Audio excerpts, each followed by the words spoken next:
dhinaca istaageersigana iyadoo ay saameyn weyn ku yeelatay deegaanada waqooyi ee Somaliland duufaantii loogu magac daray Sagaar oo geysatay khasaare naf iyo maalba leh waxaa maalintii Jimcihii bisha Juun ahayd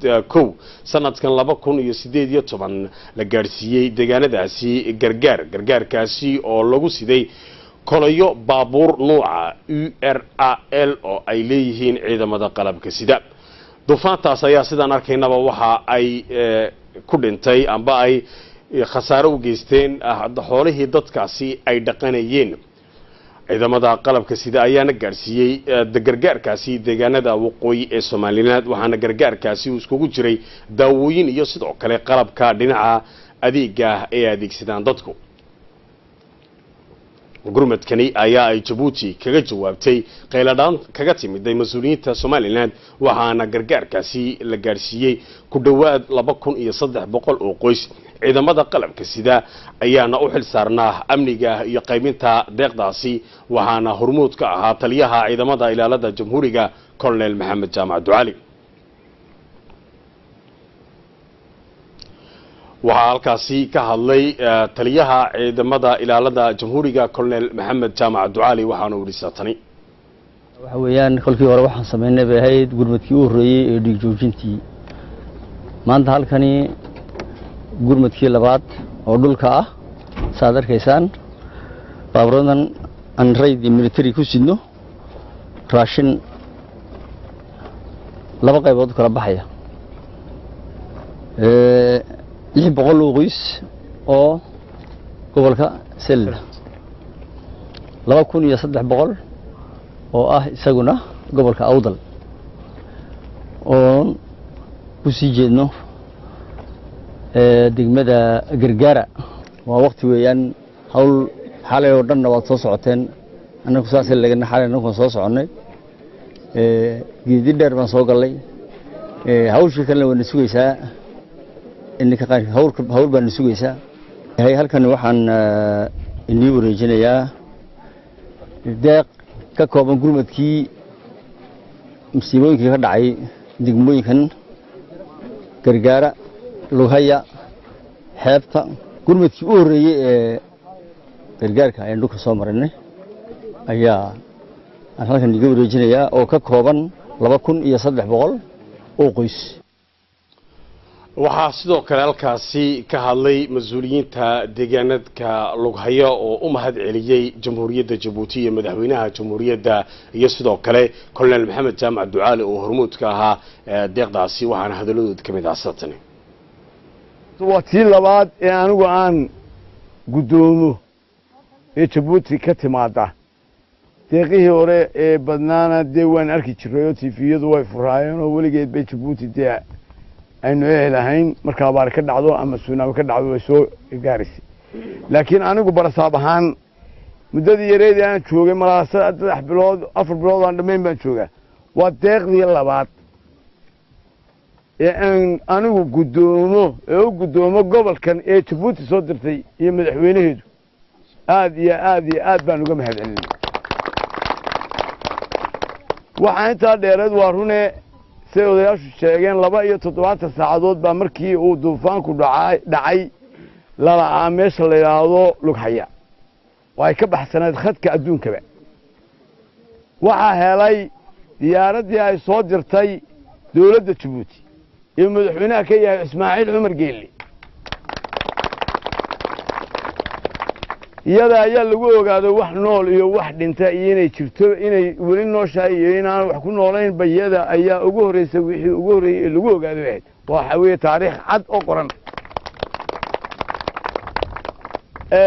maanta waxa dheer sida la wada sheegay halkan gargaar ka hoosow wax gaadiida oo marayay ma jirin annaga markii la noo qeylo keenay runtii cagafyadii way soo socdaan laakiin waxa naga soo horeeyay gaadiidkii four wheel drive ka ahaa ama DMX ka ahaa ee ka yimid Djibouti ee raashinka sitay oo maanta meelo badan oo aan la mari kareynin aanu halkan uga diranayno ka qaybinayno tagaya jidkaana soo maray xukuumadda Djibouti ee xiyaalka ah ee madaxweynaha ka yahay Ismaaciil Cumar Geelle waxaanu leenahay maalintii horena madaxweynaha ayaa halkaa kaga khudbadeeyey waa intaanu isu jiraa iyo sidaanu wax isugu nahay baa qoladaa Jabuutina noogu soo gurmatay ama dawladda Jabuuti noogu soo gurmatay Ismaaciil Umar Geele ha noolaadaan leenahay xukuumaddiisa iyo dalkiisuna ha jiro barbash iyo bashaaraha ku baaro Corneel Maxamed Jaamac oo maanta waday oo horena loogu furay inuu weligiiba keeni jiray oo soo qaadi jiray oo maantana noo dhiibayna waxaan leenahay waanu ka guddoonay Corneel Maxamed jiro joog waxaan halkan uga mahad celinaynaa xukuumadda Jamhuuriyadda Jabuuti ee walaalahanay oo ugu horeeyay madaxweynaha Ismaaciil Umar Geele iyo wafdiga imika uu hogaaminayo ee halkan deeqda soo gaarsiiyay Corneel Maxamed Jaamac iyo dhammaan xukuumadda iyo shacbigeedaba waxaan ku hambalyeeynaa ama aan ugu ducaynaynaa sidii walaalahooda mar walba ugu soo gurmanayaan maaha markii koowaad markii labaad markii saddexaad maaha midna dadkani Jabuuti iyo Somaliland waa dad walaalo ah ehel ah ab ah sinaba aan ku kala maarmin ta keentay marka gurmadka degdega ah inay keentay inta ku jiro kuma soo dhaafo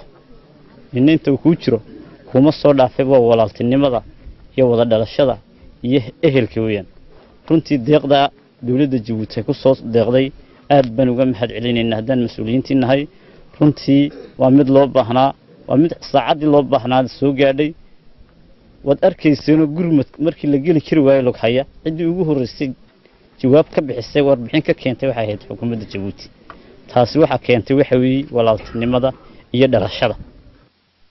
waxay kuna halkaasi ka hadlay dadka ku dhaqan deegaanadaasi Salal iyo Awdal oo iyagu u mahadnaqay xukuumadda Jamhuuriyadda Jabuuti iyo madaxweynaha Jamhuuriyaddu deeqdaasi gargaarka qalabka iyo raashinka iyo uga kala duwan la soo gaarsiiyay ummadda deegaanadaasi ku dhaqan waxaana hadaladooda ka mid ah saatan mahadnaqaynaa wafdiga ka socda Jamhuuriyadda Jabuuti oo hogaaminaya Corneel Maxamed Jaamac taliyaha ciidamada madaxtooyada oo runtii gargaarkii ugu qiimaha badnaa maanta sida waxa uu gargaarada kale ka qiimaha badan yahay waxa weeyaan gaadiidka sida oo gaadiid goob walba lagu aamini karo hadday badig soo gashay iyo haddii uu daad soo galayba gaadiid meel walba geyn kara uu yahay runtii waxaan iskula rafaadsanayn ilaa maalintii ay dhacday dhibaatadu ilaa maanta gaadiidka wax lagu rarayay wuxuu ahaa gaadiid goobaha banka aan geli karaynin adigoo haya raashinkii iyana u geyn kareen qofkii baahnaa waxaan leenahay sida idinka iyo hantidiinii gaadiidkiinii ciidankiinii aad hawsha uga soo qayb qaateen ilaahay miisaanka xasanaadka idinku daro madaxweynaha Jamhuuriyadda Jabuuti waxaan leenahay aad iyo aad madaxweyne u mahadsan tahay gargaarkaagii una soo gaadhay waxaan rajaynaynaa in wax badan inuu tari doono maaha markii horeysay markii labaad maaha 100 jeer ka badan markastoo dhibaato ay dhacdo Jabuuti waa goobaha ugu horeeya ee gargaarku naga soo gaadho taasna waa wada dhalashada iyo walaaltinimada dadkan ay dhibaatada ku dhacday abaar hadeed ma joogaan laakiin barwaaqadii xoolaha u daaq ma hayaan oo waa dhibaato kale oo iyadna meesha taala waxaan leenahay madaxweynaha fariinku ugu dhiibaynaa madaxweyne gargaarka raashinkuna soo gaadhay mar labaad iyo mar saddexaad waan ka sugaynaa waxaan ka sugaynaa dib u xoolayn inaad noo samayso waxaad noo awood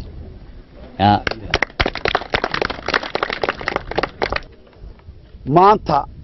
waa waxaad nooga soo gurmateen aafo ilaahay ummaddan uu ku habsiiyey oo daadad iyo duufaanno watay iyaad nooga soo gurmateen tii u horeysay ma ahin bil ka hor bay ahayd abaar baan haysay 45 baabuur baa Jamhuuriyadda Jabuuti nooga soo diray xusuusteediina weli way nagu sii taalaa intii u dambaysayna daadadka naga qaaday way noo sii qoyanayeen